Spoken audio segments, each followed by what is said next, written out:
Hello, lovely ladies and gentlemen. I just had another person finish up in my coaching group who started out as a virgin, lost his virginity, and went on to do a whole bunch of self love and a whole bunch of other stuff.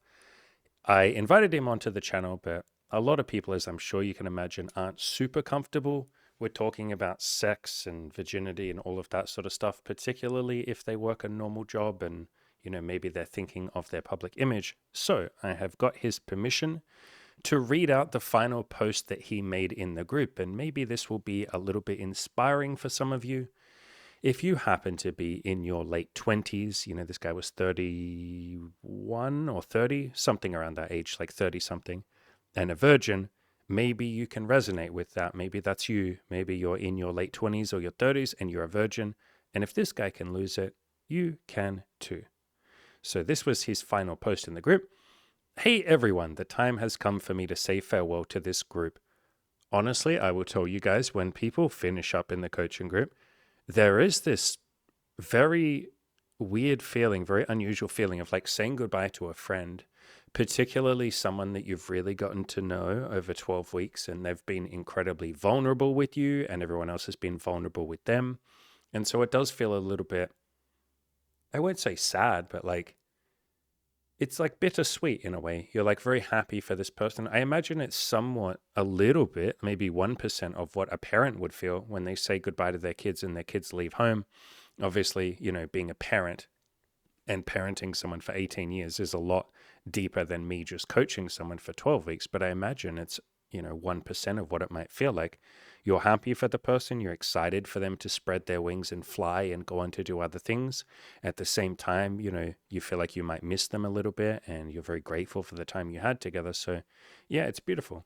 And I worked with this guy one-on-one as well. He was in the group coaching program, but also did one-on-one coaching with me on top of that. And so, yeah, I really got to know him. A lot of our coaching calls went for like 4 or 5 hours, like probably about an average of like 3 hours was the average call length. And so I really got to know this guy. He's such a great human being, and I'm really grateful that I got to work with him. He goes on to say, it's been a transformative 12 weeks in the coaching program, and I've definitely gotten a lot out of it. Here's some of the things I worked on. So this is obviously the main one. He got better with women. Before joining, I had never even gotten laid. Yeah, go a little further than that. He'd never kissed a woman. He'd never held hands. And he was so unbelievably scared and nervous to do that. And we'll talk about some things that he did and how he was able to be open and honest and vulnerable and just straight up say, I don't have a lot of experience. And he didn't share it here because he's quite a shy, I don't know, private person, but he's fine with me saying this. His first experience was fucking hilarious. Maybe I'll finish reading out what he said and then I'll tell you about his first time. It was fucking crazy. It involved BDSM. It was a fucking crazy experience. So he says, before joining, I'd never even gotten laid or held hands or kissed a woman or anything. And I'm glad that I can say that's no longer the case. More importantly, I've come a long way in how I interact with women. Yeah, he's much more open and honest. Being able to approach women that I'm attracted to, letting go of my neediness. Oh my God, yes. And being more honest and upfront with women. So, all right, let's get big for a second. His first time was fucking hilarious. So he worked up to it. We had got him on the dating apps. We got him out there starting to go out to bars and meeting women and all of that. But he put most of his effort in the dating app. So we got some better pictures for him. He already had good style. He was already attractive. He just needed some encouragement, really. And that's how some people are when they come to the coaching group. They're like ready to go. They're just fucking terrified. And we handhold them through that. So we worked on his dating pictures, worked on all of that shit, got him out there talking to women, got him to go on some dates, and he was really scared. And so I said, just be honest, bro. Tell them that you don't have experience. Tell them you're excited to learn. Find the women that are cool with a guy that doesn't have much experience or is a virgin. That's fine. And so the first time he held hands, he was super excited. The first time he kissed, we told him, just be honest. Just be like, can I kiss you? You're pretty. Can I kiss you? Because he was too nervous to make a move. You don't need to make a move anyway. I don't. All I ever do is just say, you're pretty, can I kiss you? And they go, yes. And then I fucking kiss them. And then I say, would you like to kiss my girlfriend? And they say, yes. And then Emmy and her, they make out. And then I say, cool, great. Do you want to come back to my place and we can do that BDSM stuff and have a threesome and lick each other's buttholes or whatever we want to do? And then we do it. Like, you don't have to be smooth at making a move. So he was honest and he said, can I kiss you? She said yes. They made out. He was super happy at getting his first kiss. And, he went on a few more dates with her and some other women. And eventually it was go time. It was like getting to that point of like, all right, I've been on 3 dates with this woman or 2 dates or whatever. And I'm inviting her over and we're going to have sex, I think. Like, I'm going to lose this virginity. And he had started asking me about kink and about blindfolds and sex toys and stuff like that, and about how to be a bit more dominant, how to take the lead. And so I'd been giving him little bits of advice and all of that. And I said, this is stuff where you don't have to be good at it. You don't have to be perfect at taking the lead. You don't have to be Captain 50 Shades of Grey. Just practice, improve a little bit. You'll probably suck at the start. That's okay. And then I kind of gave him a fun challenge. I was like, look, it's been a couple of days in a row now where you keep asking me about BDSM stuff. You keep asking us about this kinky shit. Do you want to do this for your first time? And his eyes kind of lit up and he's like, oh, but I want to, but I couldn't, right? I'm a virgin. And I was like, why can't a virgin do BDSM? Why couldn't a virgin do some kinky shit? And he was like, surely I can't do, right? Like, surely I have to do normal sex the first time because I'll be scared. And I was like, why not? It'd be a hell of a story. Imagine your first time you take the lead, you're like, get her to call you sir or master, get the whips out, get the blindfold out, get the sex toy, get the massage oil, and have this kinky, naughty little experience. And that can be a great story of how you had your first time. And he was like, I kind of want to do this now. So he went and bought a little BDSM starter kit. He bought some blindfolds, some handcuffs and restraints, and a little paddle like for spanking and stuff like that. And I was like, holy shit, dude, are we actually going to, like, I mean, not we, I'm not doing it, but are we going to do this? Are you going to do this? And he was like, I think so. And that, he didn't fucking put it in his post because he's a very, like, I don't know, like, he's not a big brag kind of person. So even when he had sex, he just told all of us, I did it. I had sex. It was amazing. And that was all he said. He didn't tell us many details. We had to kind of gently pull them out of him. And so he didn't put it here. But yeah, his first time, not only did he lose his virginity, but he lost it with BDSM. He was dominant. He was the dominant.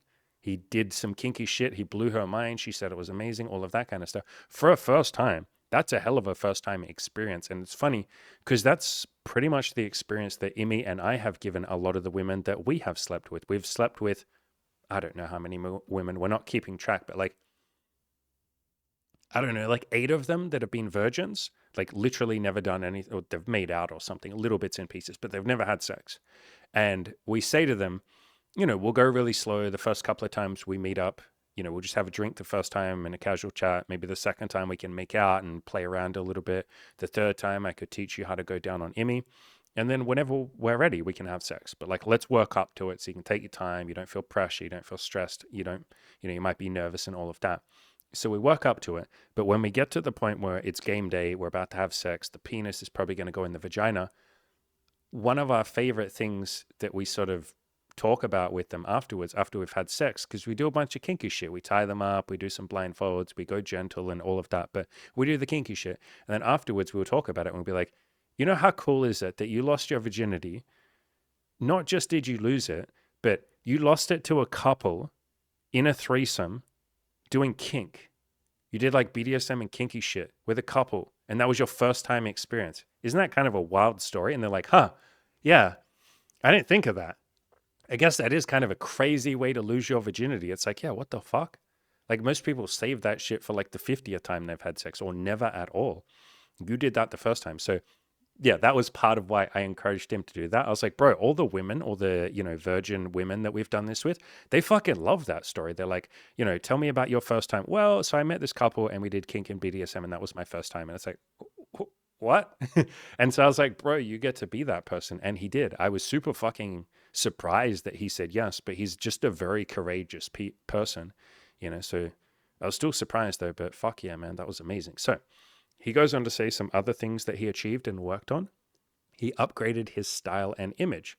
This is an ongoing project, but I managed to put together a pretty solid summer wardrobe that I'm looking forward to rocking again next year. I've gotten lots of compliments on it. My fall/winter/spring style could still use a lot of work, but even so, I have some decent outfits to choose from right now. I've put a pause on getting new clothes for the time being to save some money, but I'm excited to get back into it in a couple of months, especially since I should have gained a decent amount of muscle by then. Yeah, he's been going to the gym and working on that. Thanks a lot to Cameron for his help and the rest of the coaches and folks here for their feedback. Yeah, Cam is, he's my good friend and he's one of the coaches in the coaching program. And he has really good style. He's like a fashion style expert. So people just ask him for style advice, which is something we work on with a lot of clients. Like, it doesn't cease to surprise me how many people like care about fashion and want to work on that. Like, it seems to be like, honestly, like 80% of people that come to the program, maybe because they know that Cam cares about that stuff and he's good with that. And so they make the most of having him in there. But there's other people in the group that give fashion advice too. Me, myself, not so much. I don't give as much fashion advice for me. It's more like grooming advice, self-improvement advice, maybe lose some weight, lose some fat, gain some muscle, the general stuff. But yeah. So he goes on to say stoicism and mindfulness. I would say this is the main thing that he and I worked with, particularly on our one-on-one calls. It was like, how can he be more resilient? How can he be more self-loving? How can he be more patient? How can he be more mindful? We practiced meditation and stuff like that. This was the thing that he cared about the most. He even said that from the start when he first came to the program. He's like, look, I want to lose my virginity, honestly, but I know that's just taking the steps and it will happen. I have doubts. I don't think I'm good enough. He didn't believe he was attractive, all of that sort of stuff. But he's like, I know that I can do that. But what I really want to work on is the stoicism. I want to get to a point where I'm happy and I have that life of abundance and joy. And he did. He did a lot. We worked on that a lot. So he goes on to say, I've been working with Andy on practicing gratitude. Yeah, he did. And facing difficult situations with stoicism. Yeah, he did a lot. I've also worked generally on being mindful and present in the current moment. Techniques include reframing situations to see the positive. Yeah, that's a lot of what we do in the coaching program. And being kinder with regards to the story that I tell myself. In other words, reality is often much kinder than the stories that we tell about it. Yeah. So sometimes you'll say, I'm having a bad day. I don't know, this person cut me off in traffic or this woman rejected me. And we get in there and we say, is there a more positive way that we can tell this story that would motivate you and make you want to keep going? If you tell the story of like, women keep rejecting me, you feel disheartened. You feel a bit shit. You don't feel like keeping on going. You feel like a victim. You feel sorry for yourself. It's not very motivating. And so we'll get in there and we'll try telling a different story. We'll say, she didn't reject you. She just said what she wanted. She has a boyfriend, so she wants to be loyal to her boyfriend. That's not a rejection. It's not personal. Or she just isn't interested in dating you.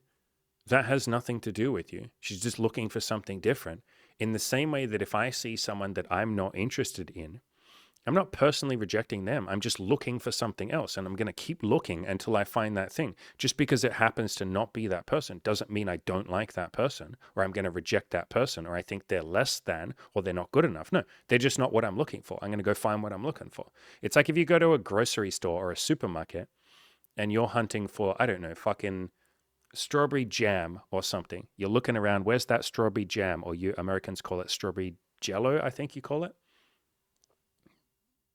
Yeah, jello, that's what you call it. Anyway, I'm looking for that strawberry jam. You grab the strawberry jam. Imagine if someone said, why didn't you grab the fig jam? And you're like, I want strawberry though. And they're like, so you hate fig. You're rejecting fig jam. You think fig jam is unlovable, not good enough, disgusting, doesn't deserve happiness. And you're like, what the fuck? No, I just wanted the strawberry. Why do you hate fig jam? Why have you got it out for fig jam? So you think fig jam deserves to be lonely and unhappy forever. And you're like, no, someone else will want the fig jam. I just want the strawberry jam. I love the fig jam. Like, I got nothing but love in my heart for the fig jam. It's just not what I want. And so, yeah, we get in there and we find ways of telling these stories and using analogies and reframing and stoicism and all of that. And then when we tell a more positive kind of story about reality, yeah, we're actually more motivated. If you stop seeing it as rejection, like a personal rejection of you, and you go, oh, she probably just wanted something different. Cool, great. I'm going to go talk to the next person. You take far more action. You're not so bogged down by negativity. You don't feel so damn hurt all the time. And it's much more motivating. So he got really good at that. And that was something that we worked on a lot. I work on stoicism a lot with most of my clients. So he goes on to say, this is an area in which I have a long ways to go. Yeah, you and me both, my beautiful friend. This is something that I'm still working on too. But already I can see the effects as I go about my day-to-day life. I'm happy to say I have moved up in the map of consciousness. That Andy and I blocked out a name there. He's talking about his accountability partner. So we get everyone in the group to have an accountability partner. So he's accountability partner, and me, Andy, and him, we all spent a lot of time talking about the map of consciousness, which I've talked about many times, which is this little map here. It was made by a psychologist and a spiritual teacher who basically mapped out the main categories of emotions that we feel or that we encounter as human beings. And down the bottom, you have your guilt, your shame, your fear, your apathy, all of those, anger, the emotions that kind of hold us back from happiness, and the emotions that get in the way a little bit at times, or they're very limited. If you're walking around feeling a lot of guilt and shame, it can be pretty fucking hard to go outside and hit on women or build your business or make some friends. If you're ashamed of who you are or you feel guilty about who you are, it's hard to put yourself out there and be vulnerable and make friends, isn't it? You kind of dwell in negativity. But if you're a little bit higher up on that map, like you are at acceptance or courage, or even if you get to the point of love and joy and excitement and reason, which is stoicism, reason just means being logical and rational and stoic. If you can get to these higher level emotions, you are much more empowered. It is so much easier to go outside and attack the day, so to speak, seize the day, carpe diem, work on your goals, if you're a logical, rational, reasoning, filled stoic person, or if you feel joy and love and excitement and you're just ready to get out there and you're so fired up. I think we all know that being excited and full of joy and full of love, that's motivating. That is literally the definition of motivation, right? Feeling really good and feeling excited. But when we are down the bottom of the map, yeah, it's harder to take action. So I worked with him a lot on that. And that is what I work with almost everyone on when they come to the coaching program. In fact, any of you that have checked out my Play to Win video course, and if you haven't, I really recommend a copy of that. You can pay whatever you want, even if that's just $1. That's this video course and ebook right here. And there's a chapter in there called The Map of Consciousness, where I literally talk about exactly what we're talking about here. And I even have the little map of consciousness there on the left-hand side.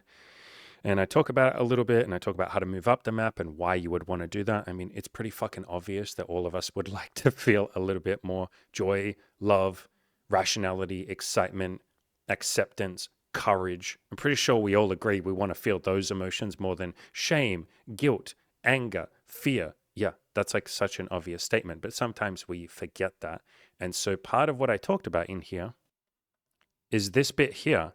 Everything in this Play to Win video course, and really all of my content on this entire channel and the point of my coaching, is to help move you up the map of consciousness so you can feel more of those higher level emotions, joy, excitement, peace, love, rationality, stoicism. I think we all would agree that society would function a whole lot better if everyone was rational and reasonable and full of love and excitement and happiness and joy and peaceful. Like literally people want peace, right? I think everyone would be happy if there were less wars and more peace. And so it's such an obvious statement that we want to move up. It's just that the human condition is that we often get stuck in the emotions. We get stuck in being angry and hateful and prideful and negative and full of fear because those things have a payoff. It can feel fucking good being angry. We feel righteous in our anger. Sometimes we don't know how to move out of shame and guilt. They're sort of self-reinforcing and we feel like we're stuck in hell, so to speak. So the whole point of my content is to move you up the map of consciousness. It's the whole point, as I go on to say, of self-improvement content in general and therapy and self-improvement groups and support groups and life, you might say, is to be empowered to move up this map, to move you up the map and feel more of that love, joy, peace, and excitement. So all of that is in my Play to Win video course, which, like I said, you can grab and pay whatever you would like for that. Even if all you want to donate to me is $1, I would be very happy and grateful for that. Or don't buy it at all if you don't want to. It's your life. It's your world. We're all just living in it. Do whatever you want. So yeah, he's talking about the fact here that he feels like when he first started the coaching 12 weeks ago, he was somewhere around fear or desire or anger or pride. And now he feels a lot more closer to reason or rationality. And I would agree with that assessment. When he first came to me, he was so fucking scared. He was scared of rejection. He had a lot of anger towards himself and towards women. He had a lot of pride and ego, which really is just insecurity masquerading as pride. A lot of, like when we're talking about pride and that sort of ego pride, Yeah, it's that we're deeply insecure. And when you're not so insecure, that pride turns into gratitude and gratefulness. Gratefulness towards yourself, gratefulness towards the people that helped you. You start sharing credit and saying, other people helped me and I'm grateful for that. That's how you move out of pride. But he was definitely in fear, desire, anger, and pride. I 100% agree with that. And I would agree with the statement that he's much closer to reason, or he's much more rational and stoic these days. Absolutely. And so if you look at the map of consciousness, look what he said, pride, anger, fear. What was the other one he said? And desire. And desire means sitting there wishing you could have something, but not taking the action to get towards it. So you're kind of just sitting there going, I wish I could have more women in my life, but you're not really doing anything to make it happen. Or you're only doing a little bit, but you're kind of sitting around. You could do a little bit more. So yeah, he was down kind of in the red on this map, wasn't he? I guess pride is in the yellow. And now, yeah, and I agree with him, he's moved all the way up to reason, which is, by the way, a leap that most people don't make in their entire life. And he made that in 12 weeks. Holy shit, if you ever want like an advocation or an advocacy of how courageous this man was, there you go. That's it right there. From, reasonably low on the map all the way up to the top or near the top towards reason. So really good job to him. And obviously we helped him in the coaching program. But I say to everyone who comes to the coaching program, I can only show you the door. You're the one that has to walk through it. There's a little quote from the Matrix for you, but you guys and girls are the ones that do the work. We help you, we support you, we love you, we push you, we do all of that stuff. But you guys and girls are the ones that show the courage and do the amazing shit. Same for all of you in the YouTube comments who change your life. You guys and girls are taking the action. We're just here cheering you on and helping you and believing in you. So he goes on to say, for the past 2 weeks, I have been working pretty much non-stop. Yeah, he's been really busy and kicking ass with his job. I've also pretty much also gone full nerd mode. Rather than thinking about getting laid, I've been thinking about I don't even know what that shit is, but it sounds cool. Statistical interference. Sounds cool, bro. For the first time, however, I haven't been frustrated at this momentary pause. That's a big deal. How many people get really upset if they take a break from their main goal for a couple of weeks while they work on something else? And he's been stoic with that. So he says, rather, I've been able to roll with it and enjoy the change in focus, reminding myself that I'll always be able to get back to dating in the future when my schedule opens back up and when I choose to.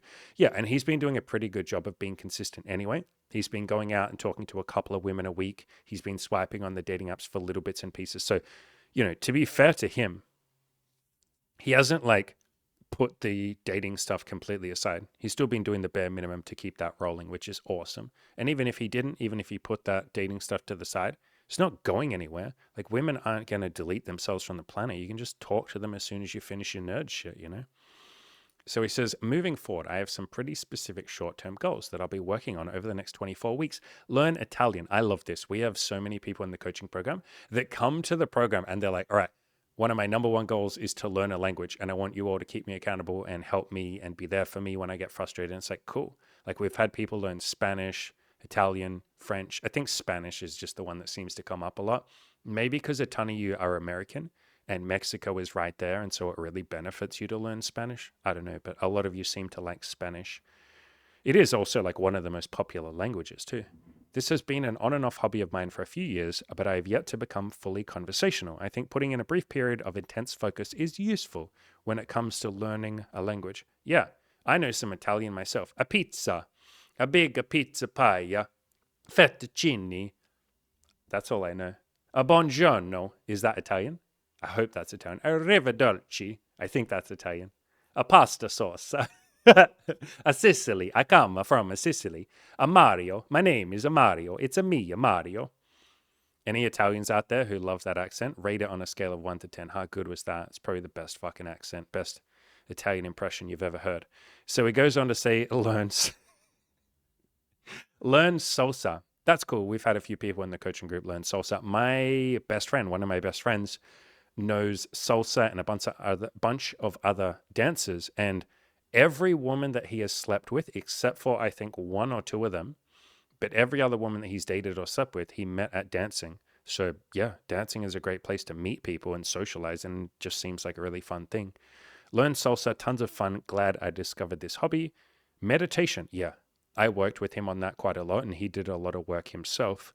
So he says, I mentioned I've been working on this, but it's been inconsistent. I want to turn this into a consistent habit. Yeah, I gave him a bunch of strategies on how to do that. If any of you want to do a little bit more meditation, I will give you the same book that I gave him because it's probably honestly the easiest book on meditating. This book right here, it's called The 5-Minute Meditator. Quick meditations to calm your body and mind. It's like the best book I've ever seen on meditation. So really, really recommend that. He goes on to say he also wants to work on the gym and gaining muscle. Pretty simple. I've discovered a suitable meal plan and training program that's allowed me to make solid progress over the past several months, but I'd like to become more consistent with my eating to make sure I'm gaining mass as well as strength. We have a few people in the coaching program working on that. Probably a lot of you listening as well. You might be working on gaining muscle and all of that. If you don't know what to do, I've done a bit of content on it, but I mean, it's not that difficult. Eat slightly more calories than you consume and just get a very basic workout plan. Like 5x5 is decent enough. You can Google a basic bodybuilding plan. There's this website that I like quite a lot that I've used in the past and some of my clients have. It's called a workoutroutine.com. And if you just click on the little menu at the top and then click programs, he's got quite a few of them. You probably could do the superior muscle growth one, and that's pretty good, but that is paid. If you want the free version, search his website for, just search for the word beginner, and he has an entire beginner weight training routine, which I've shown this to a few bodybuilders, and they're like, yeah, this is a pretty solid routine for beginners. Like, yeah, you could even download it for free. You get like a little version of it, but everything that you need is in there, and he's got lots of free stuff on his website. So this is probably like a pretty simple place to start with, but there's lots of stuff you can do if you're first getting into the gym. And the good news is if you're new to the gym, almost anything that you do at the start will get you results as long as you focus on progressive overload or making progress. And so every time you go to the gym, or most times you go to the gym, you're aiming to just lift a little bit more than you did the week before. Baby steps.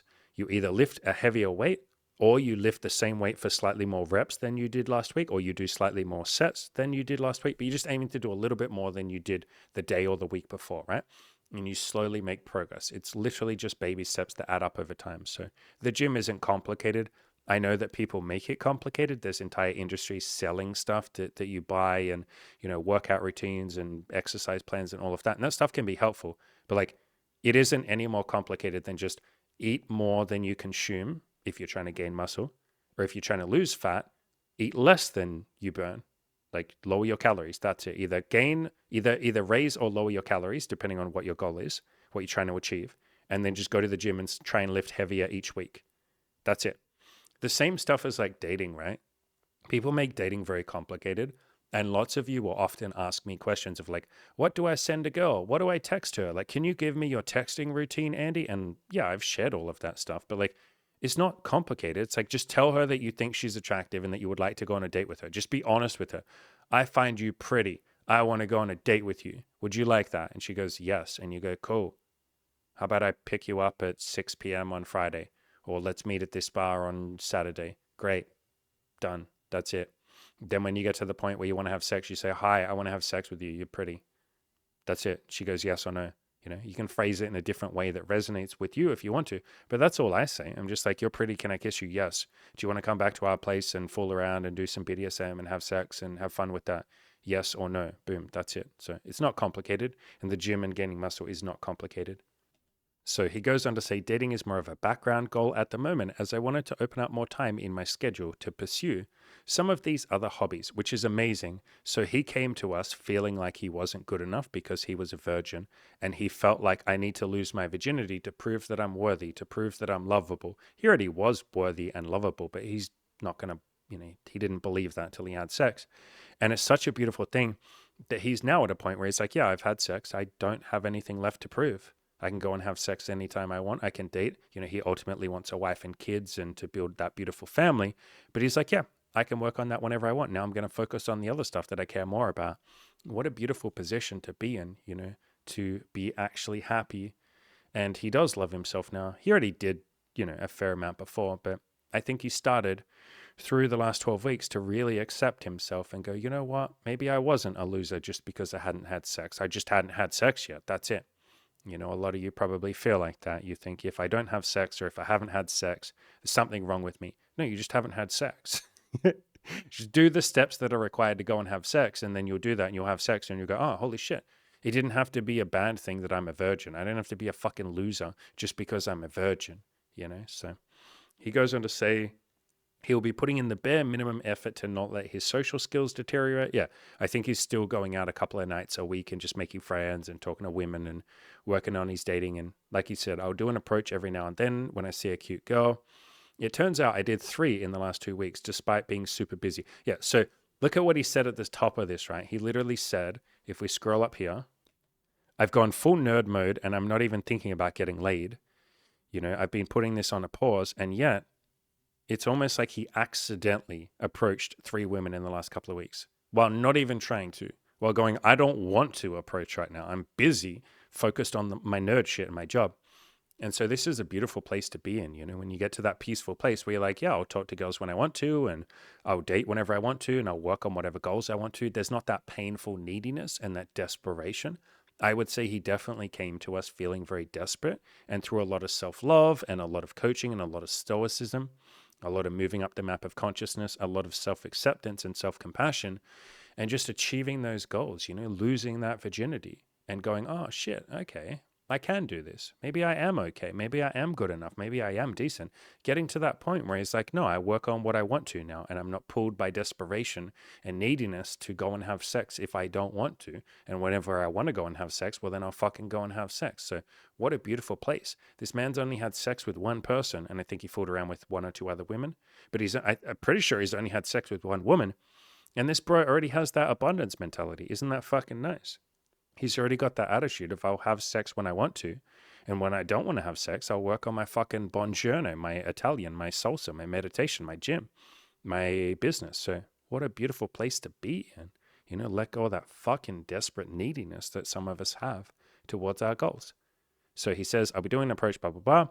I'd be happy to keep in touch with anyone here. Yeah, part of the coaching, he goes on to say, I'm part of the coaching Discord group. So we have this nice little members only Discord group that coaching clients go into after their coaching, and people coach each other in there. They do 2 weekly group coaching calls, and everyone pushes each other. They're there for each other.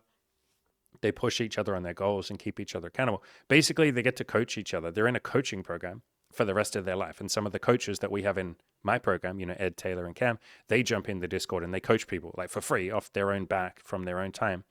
So yeah, like join the coaching and you get a lifetime fucking coaching group. How fucking cool is that? So big shout out to this guy, incredibly courageous. I appreciate him being comfortable with me reading this out, even though he wanted to be anonymous and not come on the channel. And if any of you are feeling like you're in the same position that he was in, you know, you're a virgin, you feel like you're not good enough, you feel unworthy, unlovable. If this motherfucker can go out there as a virgin in his 30s, I think it was 30, he was somewhere between 29 and 31. I don't know why I don't know that, but I don't know that. He's somewhere between 29 and 31, somewhere in there. If he can be that age and lose his virginity when he hadn't even held hands with a woman, let alone kissed them, let alone gone on dates, let alone, you know, done anything, and he was in the friend zone. He didn't even talk about this. He felt like he was in the friend zone with a couple of women that he had had a crush on for years, and he's like, I'm not good enough to hit on them. I'm a loser, blah, blah, blah. He eventually was brave enough to open up to one of them and say, hey, I really like you. I've liked you for years. Would you like to go on a date with me? And she was like, oh, God, like, I'm leaving in 2 months is the only thing. I'm moving. Fuck. So no, because I'm leaving. Sorry. And he was like, holy shit, I can't believe I did that. I'm so brave. And he was. I'm so glad I did that. Now I know. Now I don't have to sit here wondering what might have been. You know, she told me I'm not available. I'm leaving. Now I get closure. We get to just be friends and enjoy the last couple of months of friendships, and then she moves, and I don't have to sit here torturing myself with this fucking story of being in the friend zone. I was man enough to bust out of it and make my fucking move and figure out the answer one way or the other. So incredibly brave. If he can go from all of that to going and having sex and now being at a point where it's like, hey, I feel like I can date anytime I want. I can go and approach 3 women in 2 weeks accidentally when it's not even my goal. You know, he's going out to bars and stuff. He didn't mention that, but he's gone out to bars and hit on a lot of women, made some friends and all of that too. If he can do that shit, you absolutely can too. If you'd like my help with that, you already know where to find me. Down below in the description, there's a link to my coaching program. You're very welcome to jump on a free call with me and we can talk about whatever you want to talk about. Talk about if you want to join the program, but you need a payment plan. We talk about maybe you have some fears or some limiting beliefs. You don't think you'll fit in the group. Any of that stuff, I'm happy to sit down and talk to you about it. If you don't want any of that, that's beautiful too. Go out there and crush those goals. And I promise, even if you're a virgin, there is a woman out there. There's lots of women out there, but there are women out there that would happily date you and sleep with you and get to know you and fall in love with you. They just haven't met you yet. And so it is up to you to go out there, put yourself out there, and meet them. In other words, go share that courageous, beautiful, big fucking heart of yours, and maybe share that big fucking salami in your pants, and go find the women that want what you are offering. Go find the women that would like to get to know